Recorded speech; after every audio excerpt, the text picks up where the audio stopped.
오늘 미국장 월요일날 쉬었죠. 휴장이었고 오늘 새벽에 장이 끝났는데 다우하고 S&P는 마이너스로 끝나고요. 나스닥은 플러스로 끝났습니다. 유럽장은 좀 약세가 약간 강했네요. 미국보다는. 그 다음에 아시아장도 약세가 대부분인데 우리나라는 잘 버티고 가고 있습니다. 지금 우리나라 경제신문이나 이런 쪽에서 내는 한국 경제를 보면 한국 경제가 큰 차이가 없거나 그렇게 뭐 잘 움직이나 이런 느낌이 들 수도 있는데 한국 경제는 굉장히 잘 움직이고 있습니다. 그걸 잘 몰라요. 경제신문이나 이런 기자들이 기사를 제대로 안 내고 있는 것 같아서 우리나라 경제는 굉장히 빠른 속도로 움직이고 있고 무역과 관련된 부분들도 변화가 발생하고 있어서 사실 예전에 IMF 이전과 IMF 이후에 한국이 달라졌었거든요. 이번에 코로나 팬데믹 이전과 그 이후가 지금 달라지고 있는데 그걸 국내 경제지를 봐서는 국내 신문 기사를 봐서는 데이터를 한번 그것만 들었다가는 그 느낌을 전혀 못 받습니다. 그래서 그게 좀 안타까워요.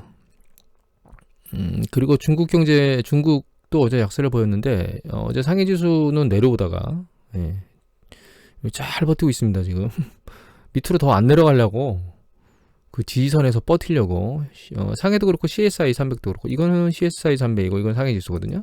다 어제 거의 만회하면서 끝났습니다.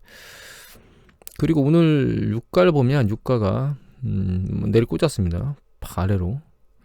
그래서 뭐 76달러인가? 이게 아니네요. 이거네요.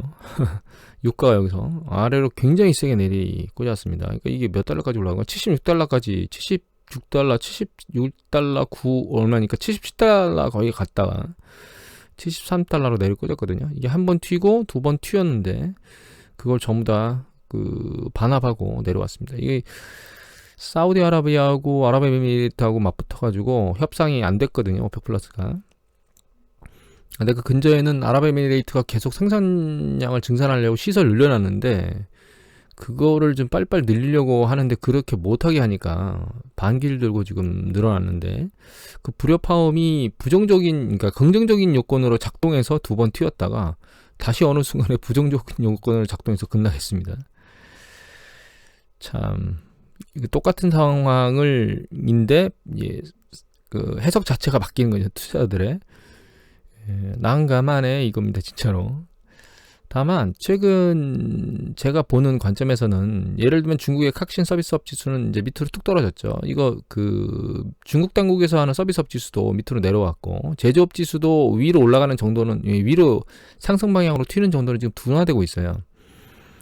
다만 유럽 서비스업 같은 경우는 긍정적으로 좋아지고 있긴 한데 델타 변이나 이런 쪽으로 보도들이 나오는 걸 보면 향후에는 이 강도가 떨어지지 않을까 이런 생각을 하게 만들거든요. 저는. 그리고 유럽의 이게 투자 전문가들, 그러니까 전문 투자자나 혹은 애널리스트들이 생각하는 그런 어떤 경제에 대한 상황이 어떠냐 이렇게 물어보는 거거든요. 근데 그게 상당히 아랫방이니까 이게 강도가 떨어졌다는 얘기는 좀 식어가고 있다. 식는다는 게 이제 차가워진다는 뜻이 아니고 너무 뜨거웠는데 그 뜨거운 정도가 가라앉고 있다. 이거는 미국입니다. 미국의 서비스업 PMI 지수가 나왔는데 이것도 떨어졌거든요. 그래서 개인적으로 이런 생각을, 이건 ISM 제조업 지수입니다. 미국의. ISM 서비스업 지수. 죄송합니다. 요거는 마켓에서 나오는 서비스업 지수 같고, 요거는 ISM에서 나오는 서비스업 지수입니다. 밑으로 떨어졌어요. 그러니까 지금 뭐 보복 소비니, 뭐 폭발적인 뭐 소비가 있을 거니 뭐 이런 얘기들을 하고 있긴 한데, 그 속도나 강도, 그런 것들이 조금 누그러지고 있는 게 아닌가라는 생각을 하게 됩니다. 이 얘기를 드리는 이유는 사실 인플레이션 때문에 드리는 거거든요. 그리고 몇 가지 데이터를 좀 더 보면 이거는 채권 투자자들이 생각하는 미래의 기대 인플레이션이거든요. 근데 이게 뜨겁게 올라왔다가 5월 이후에 강도가 약간 낮아지는 것 같더니 다시 터닝을 하긴 했는데 이 올라가는 강도가 위로 올라가는 게 아니고 옆으로 개걸음치고 있는 게 아닌가 이런 생각을 들게 하고요. 그리고 미국의 실업률 자체는 밑으로 내려오다가 속도가 둔화됐어요. 오히려 이제 5.8에서 5.9로 올라갔죠. 다만 신규 실업수당 청구 건수는 이제 이게 파란 거는 전체 고용자 숫자를 말하는 거고요. 죄송합니다. 빨간 거. 그다음에 파란 게 신규 실업수당 청구 건수인데, 신규 실업수당 청구 건수가 내려오고 있긴 하지만 그 강도가 최근 이렇게 쭉 빨라졌다가 약간 뭐 두나 정도다 있다 없다 이렇게 얘기하기는 좀 그럴 것 같아요. 일단 추세적으로는 직전에 초반에 있었던 것보다는 천천히 내려오고 있다 이렇게 생각하시면 될 것 같고, 전체 고용 인구가 원래 코로나 팬데믹 이전에 한 1억 5,200만 정도 됐었는데, 미국이 전체 고용이 지금 현재 한 1억 4,500만인가? 예, 1억 4,500만 정도 되니까 한 700만 정도가 아직 일자리를 잃은 상태로 있는 거거든요. 그러니까 향후에 700만 정도의 고용이 더 많이 지속적으로 늘어나야 되는 상황이고, 또 특이한 거는, 그러니까 이 두 가지를 실업률이나 이걸 보면 굉장히 빠르게 고용이 단기간에 뭔가 쭉 빨라질 것이기보다는 점진적으로 빨라질 것 같다 이런 생각을 하고 있는 거고, 또 한 가지는 이거 파란색 데이터는 일자리입니다. 일자리 늘어나는 거. 그다음에 파란 거는 이제 민간 기업에 고용된 숫자예요. 민간 기업 쪽에. 근데 잘 보시면 일자리는 이미 여기 보시면 이 추세선상이 있죠. 파란 거죠. 파란 거 보세요. 파란 거 추세선상이 지금 올라와서 완전히 회복세가 완전히 뜨겁죠 지금. 그런데 여기서 민간의 고용 숫자는 이 일자리 창출된 거에 훨씬 못 미쳐요. 그래서 며칠 전에 제가 한국경제 해주라 쪽에서 나온 기사였던 것 같은데 그거 보여드렸었죠. 왜 일자리를 구하지 않느냐라고 물어봤더니 가장 많은 숫자가 코로나 전염될까봐 그렇다. 그리고 뭐 배우자가 일이 있다. 그다음에 아직 뭐 여유가 있다. 그다음에 애들 돌봐야 된다. 그리고 실제로 그 실업급여를 주기 때문에 일자리를 안 구한다라고 하는 건 10% 초반대였던가요? 뭐 그 정도밖에 안 됐기 때문에 결과적으로 미국에 있는 사람들이 궁극적으로는 일자리를 빨리 구하지 않은 움직임을 보이고 있다라는 관점에서 놓고 보면 신규 실업수당 청구 건수가 뭐 준다고 해서 일자리가 팍 늘 것이다라고 하는 생각은 안 해야 될 것 같아요. 근데 그 얘기를 왜 드리냐? 그것도 역시 인플레이션하고 관련이 있는 거죠. 그래서 점진적으로 계속 뜨거워지고 있는 인플레이션이 과연 계속 그 방향으로 갈 것이냐라고 하는 부분들을 좀 생각을 해봐야 될 것 같아요. 그리고 주택이 너무 호황이라 엄청나게 뜨거웠던 목재 같은 경우에도 보시면 목재 가격 지수가 여기까지 치솟았다가 지금 5월을 정점으로 치고 지금 그때 1691을 찍었던 게 지금 700을 찍고 있거든요. 800이니까 거의 반토막 난 거죠. 목재 가격이. 빠른 속도로 그런 것들이 식어가고 있는 게 아닌가라고 생각이 들고, 또 며칠 전에 미국의 농무부에서 작황이 좀 안 좋을 수도 있어요 라고 하는 발표 때문에 급등했던 게 있습니다. 그게 이제 콩, 여기 보시면 팡 튀었죠. 제재료 같습니다. 지금 밀, 옥수수거든요. 근데 얘네들이 급등했던 게 다시 원상태로 복귀한 상태입니다. 심리적으로 튀었던 게 다시 내려온 거죠. 다만 아직 뜨거운 게 어느 영역이면 이 에너지 영역이에요. 유가나 이런 것들이 내려오긴 했지만 여기 보시면 장기적으로 보면 유가는 이런 게 단기적으로 내려왔지만 추세적으로 계속 올라가고 있거든요. 그 다음에 가스도 마찬가지입니다. 추세적으로 쭉 뻗어서 올라가고 있기 때문에, 그리고 이건 석탄입니다. 석탄도 올라오고 있어서 에너지 영역이 아직 잡히지를 않고 있는 상황이라는 점은 좀 더 지켜봐야 될 상황이긴 합니다. 그 다음에 철강 같은 경우에는 뭐 이렇게 좋았다가 밑으로 아예 내리꽂은 다음에 반등세가 굉장히 약해요. 그리고 요거는 철광석. 이것도 내려왔다가 철광석하고 철강이 같이 내려왔다가 철강은 올라가는 반등세가 약한데 철광석은 반등을 했거든요. 근데 전고점을 뚫지는 않고 상승 강도가 약간씩 떨어지고 있습니다. 지금. 알루미늄도 떨어졌다가 와서 뚫었는데 그 강도를 잃고서 지금 내려오고 있는데 뭐 상황 추이는 좀 봐야 되겠죠. 그래서 철광석과 알루미늄 좀 봐야 되겠지만 이게 계속 직전에 이렇게 밀고 올라왔던 추세를 계속 타고 가겠느냐 이런 부분은 아닌 것 같습니다. 제가 보기에는. 그래서 정리를 하면은 우리가 보복 소비 막 이렇게 열심히 얘기를 해대고 있긴 한데 그 강도는 좀 떨어지는 것 같고, 사람들이 막 고용이 많이 일어나면서 그 고용된 소득을 가지고 또 지출을 하게 되겠죠. 그래서 고용 부분이 많이 늘어나면 역시 수요도 늘어나는데, 그런 고용 부분이 미국 시장을만 놓고 보면 그렇게 빠른 속도로 늘어나지 않을 것 같아요. 거기다 이제 델타 변이 얘기도 나오고 있기 때문에 그런 거라면 그게 코로나 팬데믹과 관련된 요인이라면, 근데 아까 말씀드린 게 사실 코로나 팬데믹과 다 관련이 있는 것 같거든요. 예를 들면 한 사람이 벌기 때문에라고 하는데, 한 사람이 벌더라도 내가 또 추가로 잡을 얻어서 더 많은 이익을 얻을 수 있음에도 불구하고 그러지 않는 생각이 있다는 얘기는 코로나 감염에 대한 우려성이 있을 수 있다는 부분이겠죠. 여유가 있다라고 하는 건 좀 다른 거고, 뭐 여유가 있으니까 직업을 구할 필요가 없으니까, 그거 이외에 이제 아이들을 학교를 보내야 되니까라고 하는 부분이 있었죠. 그것도 델타 변이나 이런 부분들이 급격히 늘어나면 그런 부분에 대해서 미국 당국이 어떻게 조치를 취할지는 좀 지켜봐야 될 것 같습니다.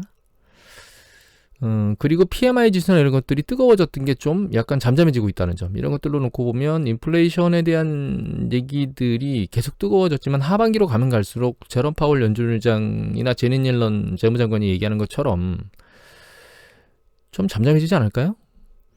그리고 거기에 기저효과라고 하는 것, 작년에 기저효과가 굉장히 낮았을 때 폭발적으로 지금 요번에 올라온 거 이외에 그 뒤에 작년 후반부 여름에 있었던 그 수요, 그리고 물가가 올라감이 과연 우리 여름지나 가을께 갈 때도 그걸 훨씬 더 뛰어넘는 수준까지 올라가야 되는데 그렇게 되겠는가라고 하는 부분을 한번 생각을 해보면 물가 상승률이 조금씩 낮아지지 않을까. 그래서 결과적으로는 예전처럼 이렇게 뜨거워졌다가 다시 식는 과정을, 여기든 식는 과정을 거치지 않을까, 이런 생각을 하게 됩니다. 지금 뜨거워졌거든요. 근데 뜨거워졌던 게 다시 식는 과정으로 내려가지 않을까. 그 다음에 이제 일정 수준 다른 패턴, 다시 패턴을 잡는 그런 형태로 가지 않을까.